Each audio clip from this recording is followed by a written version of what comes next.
I'm Clara. I live, or I should say, I lived, in a charming two-story bungalow on a tree-lined street, the only home I'd ever really known. As a graphic designer, I work from a small studio I built in the attic, surrounded by the sloping ceilings and skylights my father installed. This house was his legacy, the place he and I had shared. And after he passed away 2 years ago, I stayed, sharing the ownership and expenses with my mother, Jane, and my younger brother, Mark. I thought we were a team rebuilding our lives together. But I was wrong. The foundation of our family was rotting from the inside, and it all came crashing down at my 30th birthday party, triggered by a secret I was never meant to hear. Before this story unfolds, I'd love to connect with you. Please let me know in the comments where you're watching from and what time it is in your corner of the world. It's amazing to see how far these stories can travel. My 30th birthday was meant to be a celebration of survival. The last few years had been a blur of grief and adjustment. Losing my dad to a sudden illness had felt like losing an anchor. He was my person. My mom, Jane, a retired bank teller, handled her grief by becoming obsessively organized.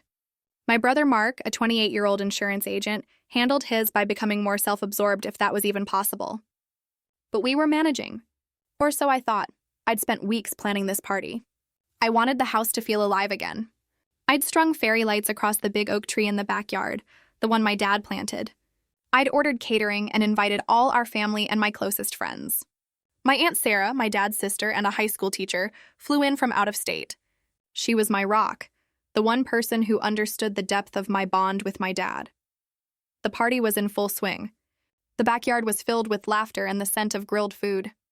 I was circulating, glass of wine in hand, feeling a genuine, uncomplicated happiness for the first time in ages. I'd just finished a conversation with a friend and was heading back toward the patio.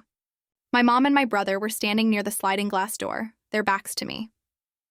They were huddled close, speaking in low, urgent tones, clearly not wanting to be overheard. I slowed down, not meaning to eavesdrop, but their body language set off a warning bell in my gut.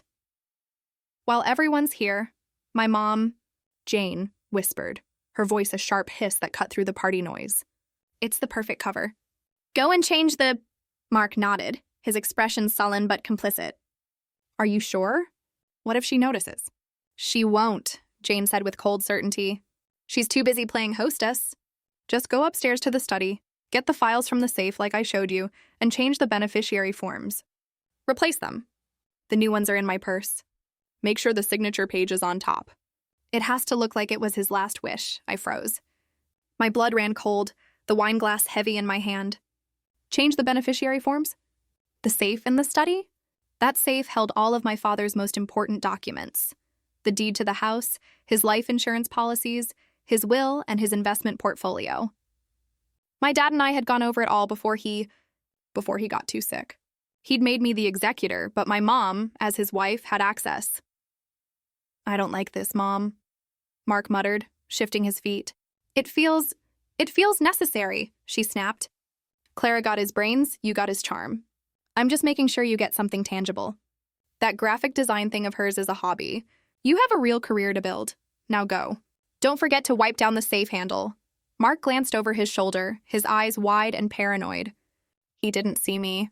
He slipped inside the house, moving with a feigned casualness that now looked horribly guilty. I couldn't breathe.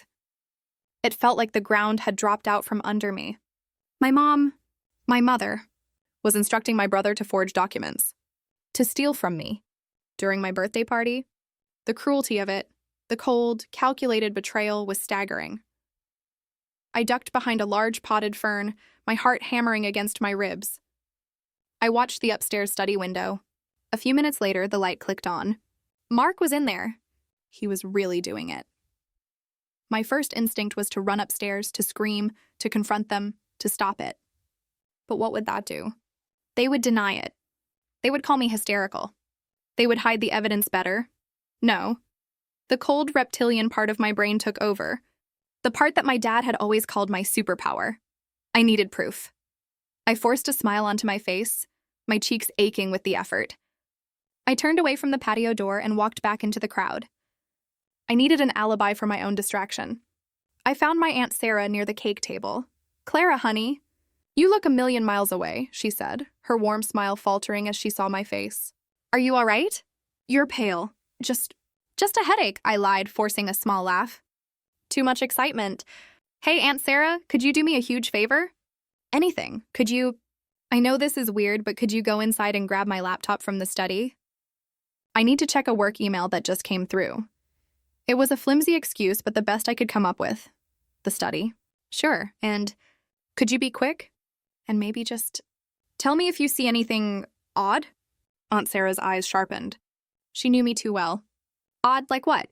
Like, my brother, I whispered, the words tasting like ash. Her gaze flickered toward the house, then back to me. She didn't ask another question. She just nodded, her expression grim, and set her plate down. I'll be right back. I watched her go, my hands shaking. I felt sick. This wasn't a party anymore. It was a crime scene. Aunt Sarah was gone for maybe 5 minutes, an eternity in which I had to pretend to listen to 3 different conversations. When she returned, she didn't have my laptop. Her face was set in a mask of controlled fury. She pulled me aside, back toward the shadows at the edge of the yard. He was in there, she said, her voice low and tight. Mark, he was at the safe. The door was open. He had a stack of papers out. When he saw me, he jumped like he'd been shot. What did he say? I choked out. He tried to laugh it off. Said your mom asked him to find an old insurance policy. He was sweating, Clara, and he was stuffing a document into his pocket. I saw it. It looked official, like a will. The air left my lungs. It was true. It was all true. What did you do? I asked him what he was really doing, Aunt Sarah said, her eyes flashing. He stammered, told me to mind my own business, and practically shoved me out of the way to leave the room. He ran down the stairs. And the safe? He slammed it shut before he left. But not before I saw what was on the desk, Clara. It was your father's letterhead. And a pen. I leaned against the oak tree, the rough bark biting into my palms. My mom had just tried to disinherit me. My brother had been the one to do it. And they used my birthday as a distraction. Okay, I said, the word coming out as a cold, flat sound. The shock was already hardening into a diamond-hard resolve. Okay. Honey, we need to call the police, Aunt Sarah urged. No, I said, shaking my head. Not yet. They'll just deny it. It's my word against theirs. They've planned this. But they made one mistake. They did it while you were here. They did it while I was watching. They're sloppy. And I'm not. I looked back at the party, at my mother laughing with my cousins, my brother now grabbing a beer and joking with my friends like he hadn't just shattered our family. The party's not over, I said, my voice dangerously quiet. But for them, it's just beginning. The gift that wasn't a gift. The rest of the party was a waking nightmare. I was a ghost at my own celebration, smiling, thanking people for gifts, and cutting the cake while my mind raced, cataloging every lie, every false smile from my mother and brother. Mark avoided my gaze, which was proof enough. My mom, however, was brazen. She was the picture of the loving mother, even pulling me into a hug as the guests began to leave. Happy birthday, sweetie, she cooed, her cheek cool against mine. I hope it was everything you wanted. Almost everything, I replied, pulling back. I couldn't help it. My voice was brittle. She either didn't notice or didn't care. Now that it's just family, she said, beaming at me, Mark, and Aunt Sarah. We have one last gift for you. A pit of ice formed in my stomach. This was the next step in their plan. The gift was clearly part of the cover-up. Mark, looking profoundly uncomfortable, retrieved a large, beautifully wrapped box from the living room. It was heavy. I sat on the sofa, Aunt Sarah pointedly sitting right next to me, her arm a supportive presence against my back. I unwrapped it slowly. Inside, nestled in tissue paper, was a complete high-end set of professional cookware. Pots and pans of gleaming copper. It was an incredibly expensive, extravagant gift. Mom, Mark, I trailed off, confused. This wasn't what I was expecting. It's for your new kitchen, Jane said, her smile wide and self-satisfied. My new kitchen? I looked around my living room. What's wrong with this one? Oh, not this one, silly, she laughed. The one in your new condo. The silence in the room was absolute. Even Mark looked shocked. This was apparently a new script, one he hadn't rehearsed. My new condo? I repeated, my voice dangerously low. Yes. Jane clapped her hands together. Mark and I have been talking and, well, this house is just too big for the 3 of us. And you, sweetie, you're 30 now. It's time for you to have your own place. A fresh start. Aunt Sarah made a sound like a strangled gasp. So, Jane continued, barreling on, Mark and I have decided to sell the house. You what? I stood up so fast the tissue paper rustled to the floor. We're selling the house, she repeated, her tone hardening, the fake cheer evaporating. Mark, as the man of the house now, agrees. It's for the best. We'll split the proceeds, of course. But this way, you can get a lovely little condo and Mark can invest his share. It's the practical adult thing to do. The beneficiary forms my mom had mentioned suddenly clicked into place. They weren't just for insurance. They were for the house, the will. My father had left the house to all three of us, but with me as executor and having the right to live in it as long as I wished. They must have changed the will. They must have forged a new document that gave Jane and Mark controlling interest. Or perhaps gave Jane full executorship, bypassing my own. You can't, I said, my voice shaking with a rage so profound it scared me. You can't just sell my home. It's our home, Clara, Mark piped up, finally finding his voice. He was parroting her, his eyes darting to our mother for approval. And Mom's right. It's time to move on. This place is just old. I stared at him. I've spent the last 2 years and thousands of my own dollars fixing this old place. The new floors? The paint? The garden? That was me. And we appreciate that, Jane said dismissively, waving her hand. Which is why we got you those lovely pots and pans. A housewarming gift. The audacity of it, the sheer breathtaking cruelty left me speechless. They weren't just stealing my inheritance. They were kicking me out of my home and handing me a consolation prize they'd bought with my own family's money. Get out, I whispered. What? Jane's smile vanished. I know what you did, I said, my voice rising. I know what you did tonight. In the study, Mark went white. Jane's face, however, hardened into a mask of pure indignation. I have no idea what you're talking about. You're being hysterical. Clearly the party was too much for you. Aunt Sarah, I said, not taking my eyes off my mother. Tell her what you saw. I saw Mark, Aunt Sarah said, her voice clear and steady as a school principal's, at your husband's safe, with papers in his hand. Moments after I heard you, Jane. Tell him to go change the forms and replace them. I saw him stuff a document in his pocket. Jane's eyes darted to Mark, a flash of pure venom. He was the weak link, and he'd been caught. But she recovered instantly. Sarah, I'm shocked at you, Jane sneered. Spying on my son? I asked him to retrieve an old car title. You're poisoning my daughter against me. This is what you've always done. That's a lie. Aunt Sarah shot back, standing up. Enough! I roared. The word echoed in the quiet house. Both of them, even Aunt Sarah, looked at me, stunned. I had never raised my voice like that in my life. I pointed a trembling finger at the door. Both of you! Get out of my house. Your house? Jane laughed, a short, ugly sound. Oh, Clara, you're in for such a rude awakening. You're going to find you have very little say in what happens to this house. Mark, let's go. She's ungrateful and clearly overwrought. Mark, looking terrified, scrambled to his feet and followed our mother to the door. You will regret this, Clara, Jane said, her hand on the doorknob. We were trying to be nice about this. Now, we'll just let the lawyers handle it. They left. The door slammed shut and the silence they left behind was deafening. I stood in the middle of my living room, surrounded by the debris of my party and the gleaming, mocking set of copper pots. I collapsed onto the sofa, the adrenaline leaving my body, replaced by a cold, hollowing dread. Clara, Aunt Sarah said, sitting beside me, rubbing my back. We need to call a lawyer. First thing in the morning. She's right, I whispered.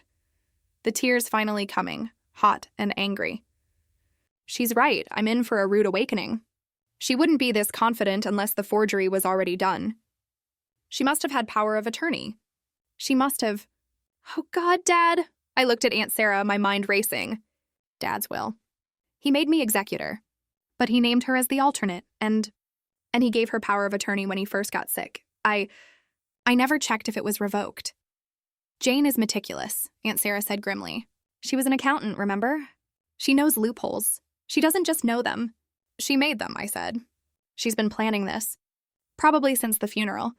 Maybe even before. I stood up and walked to the study. I didn't need a key. My dad had given me the combination to the safe years ago. My fingers trembled as I spun the dial. Right. Left. Right. The heavy door hissed open. I pulled out the document box. On top, just as Mark had undoubtedly placed it, was my father's last will and testament. It was dated just 3 months before he died. I unfolded it, my hands shaking. The legalese was dense, but the key clauses jumped out. I read them aloud. I hereby revoke all former wills. I appoint my wife Jane as sole executrix of my estate. I bequeath my primary residence, to be managed, and if she so chooses, sold by my executrix, with the proceeds to be divided as follows: 50% to my wife, Jane, and 50% to my son. Mark, I read it again. And again, there was no mention of me, nothing, not a dollar. Not a word. The house, the stocks, the savings, everything was split between my mom and my brother. According to this document, my father had intentionally and completely disinherited me. It was a perfect, diabolical forgery. And I had no idea how to fight it. My dad, suspecting my mother's intentions, had started recording their conversations. He'd used a small, voice-activated recorder, the kind journalists use. We listened, horrified. "You need to give Mark the house, David," my mother's voice, oily and persuasive. "He's the man. He'll carry on the name. Clara will just get married and give it all to someone else." "It's my house, Jane," my dad's voice, weak but firm. "It's Clara's home. It will be hers." "Then you're a fool," she'd shrieked. "After all I've done for you? You're leaving me with nothing? You have your own pension. You have our joint savings," he'd replied. "I'm not leaving you destitute. I'm just protecting our daughter." There were more. Recordings of her pressuring him to sign documents, of her telling him he was confused, that he'd already agreed to change his will. There was a recording of her trying to coach Mark on how to talk sense into his father, but the most damning file was a screen recording video. My father, a systems analyst, had installed a keylogger and a hidden screen capture program on the study computer. The video file was dated from 2 months before he died. It showed clear as day my mother, Jane, sitting at his desk. She opened a document scanning program. She scanned my father's signature from an old driver's license. Then she opened a sophisticated editing program, one I recognized from my own graphic design work. We watched as she meticulously cleaned the signature, lifting it from the background, turning it into a transparent image file. Then she opened a blank Word document and began to type. She was typing the exact will I had found in the safe. She typed the whole thing, leaving a space for the signature. Then she imported the signature file she'd created, placing it perfectly on the signature line. She did the same for the witnesses, 2 of her old friends from the bank who were clearly not present. She'd fabricated the entire document from scratch. She's a graphic designer, I whispered, horrified. A bad one, but she forged it, digitally. And then, Mr. Harrison said, his voice grim, she printed it and swapped it with the real one in the safe. She just waited. Waited for you to be gone or for him to be too sick to notice. No, I said, a new sickening realization dawning. She didn't wait. The will in the safe, the one she told Mark to replace. That wasn't the real will. That must have been another one. A draft, maybe, I explained my theory. She told Mark to replace the forms. That means he was taking out one set of papers and putting in the new ones. The ones from her purse. The ones we found. The ones she created. The real will, the one we just found, was never in that safe. It was at the bank all along. My father had played her. He knew she would go for the safe. So he left a decoy will in there, or perhaps just an old, outdated one, knowing she would replace it with her forgery. He let her build her own trap, the whisper I'd overheard. Go and change the forms. Replace them. It wasn't about creating a forgery. It was about planting the forgery she had already made. She was just waiting for the right moment, my party, to do the swap, so she could then discover it and file it for probate. Mark was just the errand boy, and Aunt Sarah and I had caught them in the act of planting the fake evidence. Mr. Harrison was practically rubbing his hands together. "This is beyond probate fraud," he said. "This is a criminal conspiracy. Forgery, perjury. Oh, she is in a world of trouble," he explained the plan. We would file the real will with the probate court immediately. We would attach the audio files, the video file, and Aunt Sarah's affidavit. We would petition for an emergency injunction to have me, Clara, instated as the sole executor, effective immediately. And, he added with a thin smile, we will be filing a separate civil suit for damages. And of course, I will be forwarding this entire package to the district attorney's office. The next few days were a whirlwind. The court, presented with the overwhelming and incontrovertible digital evidence, moved with shocking speed. The forged will my mother had just filed was thrown out. The real will was accepted. An emergency hearing was called. I was granted temporary control of the estate, pending the final hearing. My mother and Mark were served with papers. They were being sued, and they were under criminal investigation. The first thing I did as executrix was go to the bank. My mother, in the few days she'd had control, had already tried to move money. She had successfully drained the main joint checking account, about $15,000. But the real assets, my father's investment portfolio and his life insurance, were locked. She hadn't had time to liquidate them. I froze every account. I changed the locks on the house. And then I waited for the explosion. It came in the form of a phone call. You! My mother shrieked, her voice unrecognizable. You bitch. You think you're so smart? You and that interfering sister of his. You've ruined us! No, Mom, I said, my voice surprisingly calm. The ice in my veins had solidified. You ruined yourselves. You forged my father's will. You tried to steal my home. And you did it all on my birthday. I just turned on the lights. Mark's career is over, she screamed. They're investigating him for fraud. He's going to lose his license. He's your brother. He's a thief, I replied.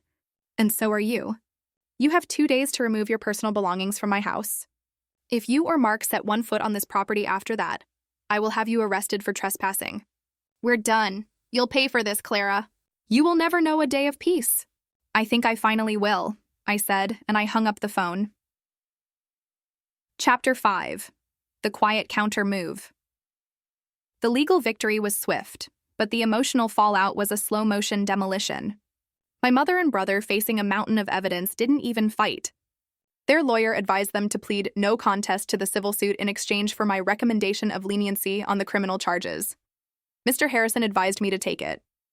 It gives you everything, he explained. You get the house, the estate, and they are forced to repay the $15,000 Jane stole from the account. A criminal trial will be long, painful, and public. This way, it's a clean cut, I agreed. I didn't want revenge, not really. I just wanted what was mine. I wanted my father's memory to be respected. The plea deal was settled. They admitted in court to the civil fraud. They were sentenced to probation and a heavy fine, and Mark did, in fact, lose his insurance license. They were humiliated. They were broken, and they were, finally, out of my life. The day they came to get their things was quiet. I had a police escort there, just in case.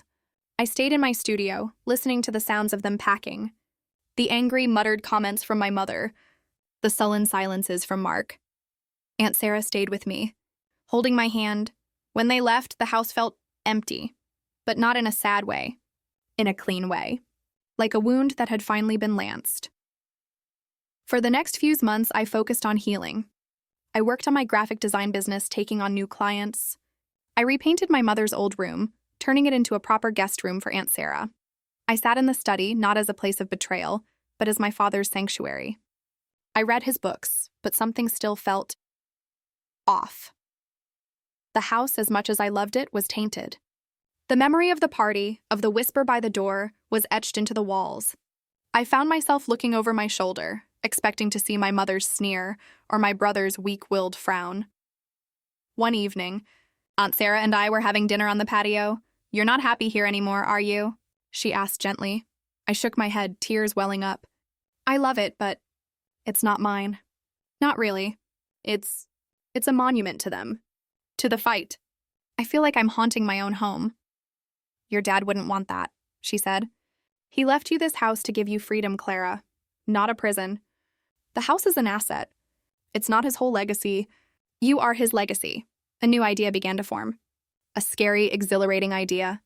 My father had left me the house free and clear. He had also left a surprisingly healthy investment portfolio and a life insurance policy. After settling all the estate taxes and legal fees, I was comfortable. I wasn't rich, but I was secure. The next day, I called a real estate agent. I spent a month fixing the last few things, staging the rooms, and packing 2 years of grief and 30 years of memories into boxes. I kept my dad's books, his favorite armchair, and the photo albums. I sold the rest, and I sold the house. It sold in a week for far more than I ever expected. The market was booming. The day the sale closed, I felt a lightness I hadn't realized I was missing. I took the check from the sale, combined it with my father's portfolio, and made a plan. My countermove wasn't about fighting them. It was about leaving them so far behind they couldn't even cast a shadow on me anymore.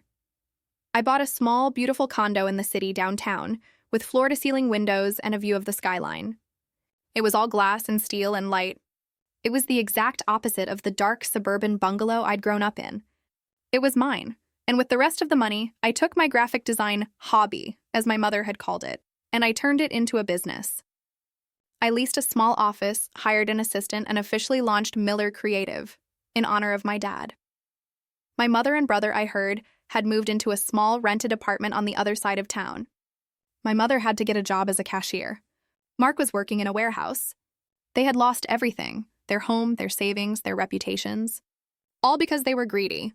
All because they underestimated my father. After I sold the house, I had what I call my day of reckoning. It wasn't planned. I was walking downtown, grabbing a coffee near my new office. As I was leaving the cafe, I almost bumped right into someone. It was Mark. He looked terrible. He'd lost weight, his clothes were rumpled, and he had dark circles under his eyes. He looked 10 years older. He stared at me, his mouth opening and closing. "Clara." "Mark," I said, my voice neutral. I wasn't angry anymore. I just felt nothing. "You look good," he stammered. "The city, it suits you." "I'm happy," I said. It was the simple truth. My business is doing well. He flinched as if I'd hit him. "Yeah," he muttered. "I heard. Look, Clara, I'm sorry." I waited. It was the first apology I'd ever heard from him. I never wanted. Mom just gets in my head," he said, looking at his shoes. "She said Dad never loved me, that he only cared about you. She said this was the only way to make it fair. I was stupid." "Yes," I agreed. "You were." She's not doing well," he said, his voice cracking. "She lost the cashier job. She just sits in the apartment. She blames me. She blames you. She blames Dad." "She has no one to blame but herself," I said. "And neither do you, Mark. You made a choice. You were a 28-year-old man, not a child. You chose to betray me. You chose to betray Dad's memory. And you did it for money." He started to cry, right there on the sidewalk. Quiet, pathetic tears. "I know. I'd give anything to take it back." "You can't," I said. It wasn't cruel. It was just a fact. "But you can decide what you do now. Stop blaming Mom. Stop blaming everyone. Get your own life. Goodbye, Mark." I walked away. I didn't look back. That was the confrontation. It wasn't a screaming match. It wasn't a dramatic courtroom showdown. It was just the quiet, pathetic end of a broken relationship. It was the final closing of a door.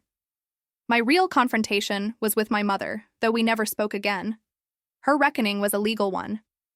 The $15,000 she had to repay me, plus her share of the fines, had bankrupted her. She had been a proud, meticulous woman who valued financial security above all else, and her own greed had left her with nothing. She had tried to steal my inheritance and in doing so had forfeited her own. The Count of Monte Cristo. My dad had known. He'd orchestrated the perfect revenge by simply trusting me to uncover the truth. Chapter 7. Reclaiming my legacy today. 2 years have passed since that birthday party. My company, Miller Creative, just signed its biggest client. I have 2 full-time employees. My condo is my sanctuary, filled with light and art and books, my dad's books, sitting on a brand new shelf I built myself. Aunt Sarah moved to the city to be closer to me. She retired from teaching and now volunteers at the local library, and she comes over for dinner 3 times a week. We've become the family we were always meant to be. I don't know what happened to Mark. I hope he found a way to be a better man. I don't care what happened to my mother. She is a stranger to me, a ghost from a life that I've completely shed. My father's legacy wasn't the house. It wasn't the money. It was the backup he left me. Not the USB drive, but the real backup. His belief in me. He'd taught me to be observant, to be meticulous, and to be strong. He gave me the tools to fight my own battles, and he trusted that I would win. Last week, I wrote a check for $15,000, the exact amount my mother stole. I donated it to the local legal aid society, to their fund for victims of probate fraud. It was the last piece of their mess, and I turned it into something good. My life is quiet now, and it's built on a foundation of my own making. I am my father's daughter, and I am finally truly free.